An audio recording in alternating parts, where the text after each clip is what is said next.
Shalom, mes amis, shalom, ma famille, shalom encore une fois de plus. Je suis dans la paix, je suis dans la grâce, je suis, n'est-ce pas, dans l'assurance encore une fois de plus que notre Seigneur est avec moi et avec plusieurs d'entre nous, plusieurs d'entre vous, et je ne peux qu'encore, n'est-ce pas, le glorifier de la grâce qu'il nous a accordée d'être debout ce jour, que vous soyez en vie ce jour. Il y en a qui ont quitté ce monde, il y en a, n'est-ce pas, qui sont dans des situations encore plus difficiles. J'ai souvent eu, et je continuerai de le faire, d'encourager les personnes parfois qui, à la suite d'une situation compliquée, à la suite d'une situation qui peut sembler désespérante, sont vraiment down, sont vraiment au plus bas de leur état moral. Et je leur dis, vous savez, tu sais, dis-toi qu'il y a quelqu'un quelque part en ce moment qui traverse des moments difficiles, qui traverse des temps difficiles, qui est dans une situation encore plus compliquée et nous le savons. À travers, n'est-ce pas, le monde, il y a des personnes qui sont en train de souffrir. Il y a des personnes qui, pour ne serait-ce que trouver même une graine d'arachide, un petit bout de biscuit, même ne serait-ce que trouver de l'eau qui est sale même pour boire, ils ne trouvent pas. N'en parlons pas alors, ça fait des semaines, voire même des mois, qu'ils n'ont plus connu ce que c'est que prendre une douche. Mais toi, tu t'es levé ce matin, tu as peut-être pris ton petit déjeuner, tu t'es levé ce matin, la nuit, tu as dormi, tu as posé ta tête quelque part, même si ce n'est pas dans un lit 4 étoiles, même si ce n'est pas dans une chambre 4 étoiles, ce n'est pas dans une villa, mais tu as quand même dormi quelque part. Et tu t'es levé, tu as pris ta douche. Et là, te voilà qui est sur tes deux pieds. Parce qu'il y a des personnes qui sont malades. Il y a des personnes qui ont une santé qui est de plus en plus périclitante. Et toi, tu es debout. Alors, dis merci à Dieu. Alors, sache que tu peux te plaindre. Tu as le droit de te plaindre. Tu as le droit un instant de dire que vraiment ça ne va pas. Mais bien aimé, le dit, même pour nous chrétiens, ce n'est pas un péché. Mais il faut relativiser très rapidement. Il faut très rapidement, surtout pour nous là, qui chaque jour davantage, pour ceux qui persévèrent dans la recherche biblique, pour ceux qui chaque jour davantage, mes bien-aimés, s'attachent à la saine doctrine, pour ceux qui chaque jour davantage sortent de l'esclavage religieux, sortent des chaînes, mes bien-aimés, des préceptes même culturels, familiaux, qu'ils ont eu, n'est-ce pas, emmagasinés et qui sont en train d'avoir le renouvellement de tout ce qu'ils croyaient être ça, de tout ce qu'ils croyaient être la vérité. Chaque jour davantage, nous n'avons plus, lorsque nous avons un problème, à rester dedans pendant des jours et des jours, mais à plutôt ensuite, après t'être lamenté un instant, lever la tête et dire, Seigneur, tout est entre tes mains. Seigneur, je confie tout entre tes mains. Mes bien-aimés, pour ceux qui ont entendu un jour cette parole, à chaque jour suffit sa peine. Oui, nous pouvons faire des plans. Nous pouvons planifier notre journée de demain, notre journée d'après-demain. Nous pouvons, n'est-ce pas, faire des provisions de ci, de ça. Ce n'est pas mauvais. C'est d'ailleurs dans les temps même dans lesquels nous sommes appelés à être des fourmis chaque jour davantage. Vous connaissez la récitation de la cigale et la fourmi. Allez chercher la cigale et la fourmi. Allez chercher, mes bien-aimés, cette histoire ou ce conte. Allez chercher, mes bien-aimés. Et il y a même un passage dans la Bible où il nous est conseillé d'être des fourmis, mes bien-aimés. Dans les temps difficiles. Parce que la fourmi est celle-là qui fait des provisions. Et quand maintenant viennent les temps difficiles, elle va aller puiser dans ces provisions-là. Vous avez même des animaux qui font des provisions. Que quand vient, par exemple, dans des zones froides du globe, quand vient le grand froid, ils savent que non, la chasse va être compliquée. La cueillette va être compliquée. Donc, je fais des réserves. Shalom à tous. Je viens de déposer un petit message, mais c'est un message pour nos enfants. C'est un message pour vos enfants. C'est un message pour les petits frères, les petites sœurs. C'est un message, mes bien-aimés, pour ceux et celles qui, en ce moment, sont en train d'être têtus, n'obéissent pas à papa et à maman, n'obéissent pas à leurs grands frères, leurs grandes sœurs, qui pourtant se plient en quatre parce qu'il y a des familles où le père et la mère ne sont plus là depuis longtemps et c'est le grand frère, la grande sœur, l'oncle, la tante, parce que ce ne sont pas tous les oncles, ce ne sont pas toutes les tantes qui sont méchants, ou c'est la grand-mère ou c'est le grand-père qui s'est retrouvé du jour au lendemain à devoir prendre soin de ses petits-enfants, prendre soin de ce neveu, de cette nièce. Il y en a qui ont adopté des enfants et aujourd'hui ont du mal. Alors je viens de déposer un message pour les plus jeunes et je vous prie, mes bien-aimés, de faire écouter, si vous avez des plus jeunes autour de vous, si vous avez des enfants en bas âge ou des adolescents ou bien des jeunes majeurs qui ont déjà plus de 18 ans, et ceux qui ont encore sous leur responsabilité, n'est-ce pas, ceux justement qui ont déjà les plus de 18 ans, et que ceux-là, les tout petits à ceux-là, beaucoup sont dans la désobéissance. Écoutez ce que l'Éternel Dieu Tout-Puissant vous adresse comme message au travers de son serviteur qu'il y a des siècles et des siècles et des siècles, un peu plus de 2000 ans, avait eu à déposer. Il s'agit de David. Il s'agit, n'est-ce pas, de Salomon. Salomon, fils de David. D'accord? Il s'agit des conseils. Il s'agit, n'est-ce pas, des recommandations. Il s'agit, mes bien-aimés, des règles de vie qu'un enfant est appelé à observer s'il veut être un enfant béni dans la vie. Je commence donc. Alors, c'est un livre que nous allons beaucoup partager sur cet espace. Je vous l'ai beaucoup conseillé. Les serviteurs sérieux vous le conseillent beaucoup. Tous les livres de la Bible sont importants. Mais il y a des livres qui nous marquent plus que d'autres. Ce n'est pas un péché, mes bien-aimés. Il y a des livres qui nous ont transformés. Il y a des versets qui nous ont transformés. Il y a des paroles tirées, n'est-ce pas, de la Bible qui nous ont marqués et qui ont fait de vous et qui ont fait de moi ce que nous sommes aujourd'hui, mes bien-aimés. Et Proverbe est un de ces livres-là que tout parent sérieux, tout parent chrétien devrait, je conseille, de partager en famille, de lire en famille. Déjà même vous d'abord, vous-même d'abord, vous êtes le premier, vous êtes la première à devoir chaque jour vous imprégner de ce livre-là. Parce que, en tout cas, c'est mon expérience.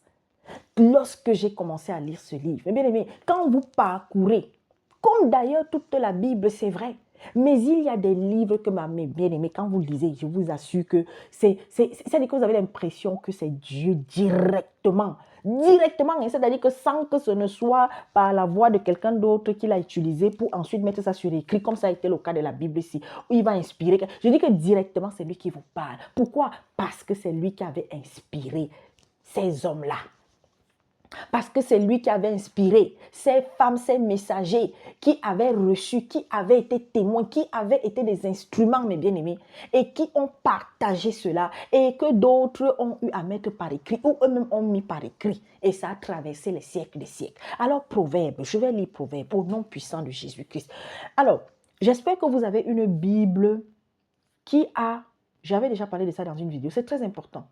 Si vous n'avez pas les versions, vous savez, qui ont des préfaces, qui ont des introductions, c'est très important de connaître la genèse d'un livre. C'est très important de savoir de quoi est-ce qu'on nous parle. Parce qu'il y a beaucoup de personnes, quand ils ont leur Bible, directement seulement c'est la lecture qui commence. Ce n'est pas bon. Mais bien aimé, si ce que tu peux, si tu as la possibilité d'avoir une Bible, par exemple, quand tu lis un passage, vous voyez, il y a des petits points, des petites lettres parfois qui sont écrites A, B, et en bas, tu vas voir qu'en dessous de chaque page, il y a donc des références. Tu vas lire peut-être tel verset de tel chapitre et il y a d'autres références, c'est-à-dire des appuis pour venir te faire comprendre encore mieux le passage. C'est très important d'avoir ce type de Bible. Donc, si ce que tu ne l'as pas, vraiment, je te conseille de chercher à avoir ce type de Bible. Et n'hésitez pas, si vous connaissez des hommes sérieux dans la foi, même des sœurs qui, n'est-ce pas, ont déjà une certaine maturité, n'hésitez pas à leur demander conseil sur, n'est-ce pas, les versions sérieuses, les éditions sérieuses de Bible. C'est très important, hein? C'est très important. Et aujourd'hui, plus que jamais, nous sommes en danger. Aujourd'hui, plus que jamais, nous sommes en danger parce qu'il y a des gens qui sont en train, n'est-ce pas, qui ça a déjà commencé. Il y a des versions de Bible qui sont de plus en plus déversées là dehors. Parce que des gens ont dit que non, eux-mêmes là, ce sont les autres qui avaient écrit ou qui avaient fait quoi de la Bible. Nous-mêmes là, non. Nous avons fait la Bible à notre sauce. Et il y a des choses qui sont enlevées de plus en plus. Déjà que les autres là, les premiers, ils avaient déjà choisi d'enlever. Parce que c'est la vérité, mes bien-aimés. C'est la vérité. Mais que cela ne nous trouble pas. Parce que moi, la conviction que j'ai eue, c'est que oui, dans d'autres versions, on a 80 livres, dans d'autres, c'est 75 ou 73, dans d'autres, ici, nous avons, par exemple, moi, c'est 66. Mais le plus important, mes bien-aimés, oui, c'est la vérité. C'est la vérité que les pères, n'est-ce pas, de la religion que vous connaissez là, là où il y a les prêtres, là où il y a les évêques, là où il y a les cardinaux, là où il y a le monsieur qui dit qui a toujours été représenté, qui ont représenté cette figure-là, qui dit qu'il est le Seigneur. Mais bien aimé, c'est la vérité. Il y a des papyrus qu'ils ont choisi écartés. Il y a des livres qu'ils ont choisi écartés. Mais Dieu a permis cela aussi. Et le temps est venu aussi. Et je voudrais donc alerter là-dessus. Faites très attention. Actuellement, plus que jamais, il y a beaucoup de chaînes qui vous parlent des écrits de la mer morte, qui vous parlent de la Bible éthiopienne, qui vous parlent. Mais bien aimés, ayez le discernement. Ayez le discernement. Il y a des choses vraies que certaines de ces personnes disent. Parce que oui, ces livres-là existent. Mais bien aimés. Mais, qu'est-ce que je dois prendre? Qu'est-ce que je ne dois pas prendre? Parce que le plus important, vous savez quoi? Il y a des gens qui n'ont pas de Bible, hein, mais le Seigneur Jésus-Christ leur est apparu. Hein. Il y a des gens qui n'ont pas, mais bien aimés, ne sommes même jamais entrés peut-être dans une église comme ça là. Étaient peut-être dans une autre religion ou n'avaient même pas de religion. Et Jésus-Christ, mes bien-aimés, leur a accordé une expérience. Et aujourd'hui là, leur vie c'est Dieu. Leur vie c'est Jésus. Donc, maintenant, nous, tous ceux à travers le monde, mes bien-aimés, qui ont la Bible, si tu as la Bible et que l'édition que tu as, tu es rassuré que c'est la bonne, la transcription que tu as, c'est la bonne, oui. Vous savez, Dieu, il n'est pas fou. Le plus important, quand nous lisons la Bible, c'est de comprendre d'abord qu'il y a une puissance, une force qui est au-dessus de tout, qui est Dieu, qui a créé toutes choses. Si tu as foi en lui, son esprit te sera donné, son esprit de connaissance, son esprit de vérité. Et tu vas découvrir des choses sans avoir besoin que quelqu'un vienne te dire ça. Et le plus important, ensuite, est-ce que tu crois qu'il y a un homme qui a donné sa vie, qui a accepté de venir mourir pour toi et moi, qui a accepté de venir mourir pour le péché? Est-ce que tu crois qu'il y a un esprit qu'on appelle Satan, que d'autres appellent Lucifer, qui est l'astre brillant, qui a été renvoyé, n'est-ce pas, du trône de Dieu, du ciel là-bas, des lieux célestes, et qui aujourd'hui domine sur la terre? Est-ce que tu crois en ça? Est-ce que tu crois qu'il y a des forces maléfiques, des forces ténébreuses qui peuvent, n'est-ce pas, diriger la vie d'un homme? Mais qu'il y a un homme, il y a un homme dont le nom seulement prononcé fait trembler l'autre camp. Tu crois en ça? Ok. Est-ce qu'aujourd'hui, chaque jour davantage, tu veux changer de vie? Tu veux devenir une nouvelle créature? Tu ne veux plus être cette menteuse, cette prostituée. Tu ne veux plus être, n'est-ce pas, cette colérique, ce colérique. Tu ne veux plus. Est-ce que, mes bien-aimés, parce que tu as aussi entendu ou tu as lu qu'après la mort, si toi tu meurs et que tu es morte en donnant ta vie, en restant dans ce que cet homme Jésus-Christ-là a apporté comme parole, a demandé que nous puissions, n'est-ce pas, obéir à la volonté de Dieu Tout-Puissant et que Dieu lui a tout donné et que c'est lui aujourd'hui qui est chaque jour davantage, celui-là qui viendra, n'est-ce pas, pour juger le monde. Et que toi aussi, si tu marches dans la vérité, si tu persévères jusqu'à la fin de ta vie, entre-temps, parce que tu as entendu qu'il va revenir. Il a dit qu'il va revenir. Tu as lu qu'il s'est écrit qu'il va revenir. Est-ce que l'Esprit t'a amené à croire en ça? Voilà les points essentiels. Et que tu es appelé à être un exemple partout où tu es. Voilà ce que le Seigneur attend de toi. Voilà ce que Dieu attend de toi. Alors, que tu saches qu'est-ce qui s'est passé avec les écrits interdits, avec les livres de la même mode, avec le livre d'Enoch, ou bien que tu ne saches pas. Oui, la Bible éthiopienne, oui, elle existe bel et bien. Oui, il y a des choses dedans. Oui, en Russie, là-bas, il y a des écrits, il y a des trucs, il y a des trucs. Mais, est-ce que si je ne suis pas en contact avec tout ça, je n'ai pas de relation avec Dieu? Est-ce qu'il a fallu que j'attende lire ça pour avoir, n'est-ce pas, être convaincu que Jésus-Christ est ci et ça, que Dieu, que la fin du monde, que l'enlèvement, est-ce que j'ai attendu ça? Alors si tu es dans cette conviction, ne t'embrouille pas. C'est pas mauvais de s'instruire, c'est pas mauvais d'avoir des informations en plus, mais ayez toujours le discernement. Donc, je vous ai dit que je venais pour nous lire quelque chose de très important. Je ne vais pas tout lire. On va commencer petit à petit. Donc, le message est pour nos enfants et pour notre jeunesse. Proverbe, le chapitre 1. Proverbe de Salomon, fils de David, roi d'Israël. Pour connaître la sagesse et l'instruction, pour comprendre les paroles de l'intelligence, pour recevoir des leçons de bon sens, de justice, d'équité et de droiture, pour donner au simple du discernement. Le simple, c'est celui-là qui est habité par l'esprit d'humilité. Le simple, c'est celui-là qui n'a pas d'orgueil en lui. Ou s'il a l'orgueil et lui reconnaît que l'orgueil là n'est pas bon, il veut, n'est-ce pas, être détaché de ça, alors qu'il demande à Dieu de l'aider au nom de Jésus-Christ à changer. Il est capable de le faire. Si aujourd'hui la sœur Gladys est devant vous, si aujourd'hui la sœur Gladys elle-même se présente comme étant l'esclave de Dieu, c'est parce que chaque jour davantage, la racine de l'orgueil, l'Éternel Dieu Tout-Puissant au nom de Jésus-Christ, a arraché. Et s'il y avait même des restes, il continue d'arracher, d'enlever, de briser, de tailler. Le simple est celui qui a un cœur d'enfant. Jésus a dit, le royaume appartient à celui qui a un cœur d'enfant. Et je vous avais dit, faites un enseignement, faites une recherche approfondie sur c'est quoi avoir un cœur d'enfant. Je vous assure que c'est un des points fondamentaux, un des points focaux dans notre relation avec Dieu. Tant que tu n'as pas encore gagné, tu n'es pas en train de gagner ce cœur d'enfant, peu importe ce que tu es en train de faire, laisse-moi te dire que Satan, il va réussir à venir toujours te gifler, t'amener, n'est-ce pas, à retomber sur tes pieds d'orgueilleux et d'orgueilleuse. Et de ne pas obéir petit à petit, de ne pas rechercher à faire la volonté de Dieu chaque jour davantage dans ta vie. Pour donner au simple du discernement, au jeune homme de la connaissance et de la réflexion, que le sage écoute et il augmentera son savoir. Et celui qui est intelligent acquérera de l'habileté pour saisir le sens d'un proverbe ou d'une énigme, des paroles des sages et de leurs sentences. La crainte de l'Éternel est le commencement de la science. Les insensés méprisent la sagesse. Les insensés méprisent la sagesse et l'instruction.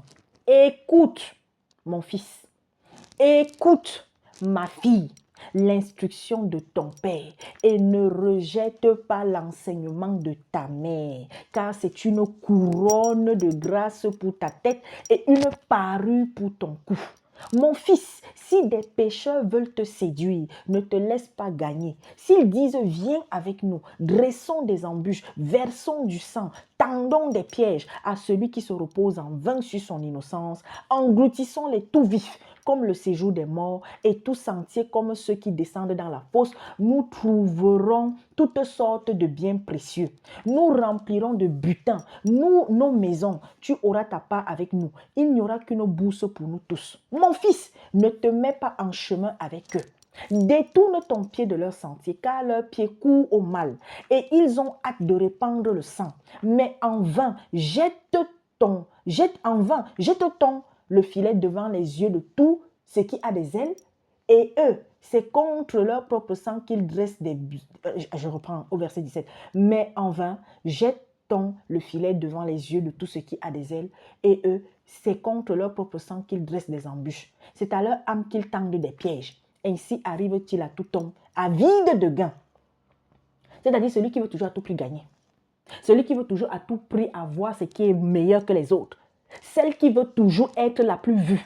C'est-à-dire que l'enfant, parmi vos enfants, vous allez voir qu'il y a toujours un. Peut-être qu'il y en a un. Peut-être qu'il y en a un que non. Lui, là, c'est tout pour lui et rien pour les autres. Et quand il a, vous direz même que partage, il ne veut pas partager. La cupidité cause la perte de ceux qui s'y livrent. La sagesse crie dans les rues, elle élève sa voix dans les places, elle crie à l'entrée des lieux bruyants, aux portes dans la ville, elle fait entendre ses paroles jusqu'à quand, stupide, aimerez-vous la stupidité? Jusqu'à quand les moqueurs se plairont-ils à la moquerie et les insensés haïront-ils la science? Tournez-vous pour écouter mes réprimandes. Voici, je répandrai sur vous mon esprit. Je vous ferai connaître mes paroles. Puisque j'appelle et que vous résistez, puisque j'étends ma main et que personne n'y prend garde, puisque vous rejetez tous mes conseils et que vous n'aimez pas mes réprimandes, moi aussi je rirai quand vous serez dans le malheur. Je me moquerai quand la terreur vous saisira, quand la terreur vous saisira comme une tempête et que le malheur vous enveloppera comme un tourbillon. Quand la détresse et l'angoisse fondront sur vous, alors ils m'appelleront et je ne répondrai pas. Ils me chercheront. Ils me chercheront et ils ne me trouveront pas parce qu'ils ont haï la science et qu'ils n'ont pas choisi la crainte de l'Éternel. Attention, hein, la science, ce n'est pas la science des laboratoires. Là. La science dont on parle ici, là, ce n'est pas la science, c'est tout ce qui englobe, mes bien-aimés, la sagesse, l'instruction, la connaissance. Je continue. Ils me chercheront et ils ne me trouveront pas parce qu'ils ont haï la science et qu'ils n'ont pas choisi la crainte de l'Éternel, parce qu'ils n'ont point aimé mes conseils et qu'ils ont dédaigné toutes mes réprimandes. Ils se nourriront du fruit de leur voix et ils se rassasieront de leurs propres conseils, car la résistance des stupides les tue et la sécurité des insensés les paye. Mais celui qui m'écoute reposera avec assurance, il vivra tranquille et sans craindre aucun mal. Voilà ce que je voulais partager avec toi, jeune. Toi qui, chaque jour davantage, penses que tu es sage. Les conseils que tes parents te donnent, les réprimandes, oui, c'est vrai. Lorsqu'on nous réprimande, lorsqu'on nous reprend quand on a fait des bêtises, ça fait toujours mal. Parce qu'il faut savoir que la bouche, de cette bouche sort l'épée. Voilà pourquoi l'épée est à deux tranchants. L'épée que Jésus-Christ a apportée dans le monde. Il l'a dit. Il n'est pas venu apporter la paix, mais l'épée. L'épée est là pour séparer, comme je l'ai dit dans la vidéo précédente, séparer, mes bien-aimés, la lumière des ténèbres, le mensonge de la vérité, la méchanceté de la bonté, ainsi de suite. La justice de l'injustice. Et tout enfant qui n'écoute pas ses parents, qui, n'est-ce pas, se moque des conseils des parents, des aînés. Tout jeune qui pense que parce qu'il va à l'école, parce qu'il y a des jeunes, hein, comme eux, ils sont à l'école, ils sont allés à l'école. Il y a des gens parce qu'ils ont fréquenté et que peut-être les parents ne sont pas allés loin à l'école. À un moment donné, ils veulent croire que l'intelligence, n'est-ce pas, du monde donnée au travers de l'école, qui n'est pas mauvaise, est supérieure, n'est-ce pas, à la sagesse de ces parents-là. Alors faites attention. Faites très attention. Vous savez, un parent qui aime son enfant n'a pas besoin d'ouvrir la bouche, même quand cet enfant va lui faire les pires choses, parce qu'il y a des enfants qui font des choses vraiment terribles à leurs parents. Le parent là, il n'ouvrira jamais sa bouche pour te maudire. Il n'ouvrira jamais sa bouche pour te maudire, mais sache que la tristesse qui est emmagasinée, qui ne fait que s'emmagasiner dans le cœur de ton père et de ta mère, et qui monte là-haut là, Dieu, le moment venu. Vous avez entendu, non? Le salaire du méchant, c'est la mort. Mais de quelle mort on parle? Non, pas la mort. Mais bien aimé, mon jeune enfant, ma jeune petite soeur, mon jeune petit frère, toi qui vas entendre ce message, toi à qui on va envoyer cette vidéo, ressaisis-toi. On va prendre le temps et on va lire. Aujourd'hui, c'était le premier chapitre que j'ai lu. Donc, je trouverai le temps chaque semaine, je verrai, en fonction vraiment de ma disponibilité, de poursuivre sur plusieurs chapitres de Proverbes. Et je peux aujourd'hui témoigner de ça. Lorsque vous êtes une personne qui est remplie d'humilité, petit à petit, c'est vrai que il y a des choses qui doivent s'apprendre. Il y a aussi des enfants, des jeunes qui, malheureusement, les parents, peut-être la mère est décédée très tôt. Alors, ça n'a pas été évident. Il n'y a même pas eu de tante, il n'y a pas eu d'oncle. Cet enfant-là, voilà, ce n'est pas toujours évident de faire comprendre à ce type d'enfant-là des conseils. Mais il y a des enfants aussi qui n'ont ni père ni mère depuis longtemps, mais qui ont un cœur disposé. Et vous voyez que ça, ce sont des enfants qui c'est rare qu'ils ont un problème et que ça perdure. Mes enfants, je viens vous supplier. Je viens vous supplier. L'obéissance là, ça précède la bénédiction. L'humilité là, ça précède la bénédiction. Lorsque tu es un jeune chaque jour qui est humble, tu es une jeune fille qui est humble, que quand tu as fait quelque chose de mauvais, tu reconnais que tu as fait mal. Lorsque tu as fait une bêtise à la maison et qu'on demande c'est qui, que tu reconnais que c'est toi et tu regrettes sincèrement, sache qu'un Dieu là, il ne t'abandonnera jamais. Tu ne trouveras pas facilement malheur sur ton chemin. Et il y a aussi des enfants qui ont un cœur pur, qui ont un cœur bon, mais qui ont des parents sorciers, qui ont des parents compliqués, qui sont dans des familles compliquées. C'est aussi très souvent ce genre d'enfants qu'ils n'atteignent même pas 30-40 ans. Dieu même finit par les rappeler. Ah ben oui. Alors faites attention. Donc c'était ce petit message que j'avais à partager avec la jeunesse sur famille en Jésus-Christ. Obéissez. Quand vous avez des parents qui disent des choses justes, mais il y a aussi des parents qui disent des choses injustes. Les enfants, vous avez le droit de dire à vos parents qui disent des choses pas claires. Un parent qui va venir te dire que va voler chez le voisin. Enfant, tu as le droit de dire que papa, je ne pars pas. Maman, je ne pars pas.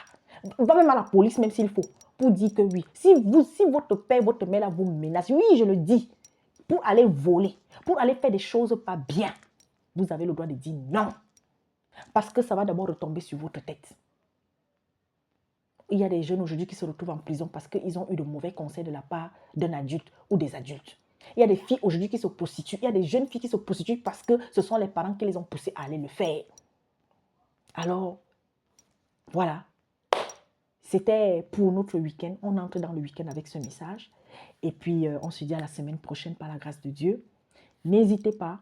Voilà. Si vous avez besoin d'avoir un échange, un partage, il n'y a pas de problème. Si vous voulez peut-être qu'on se parle directement aussi, j'ai déjà eu à donner des contacts dans d'autres vidéos. Et on se dit à très bientôt. Faites attention, soyez prudents. Continuons de prier, continuons d'intercéder. Continuons de prier pour nos frères et sœurs persécutés à travers le monde. Continuons de prier pour d'autres personnes, sans être des chrétiens, qui traversent aussi des moments difficiles. Beaucoup de choses se passent dans le monde, mais n'ayez pas peur. Il faut que ces choses arrivent pour que notre roi des rois revienne. Amen.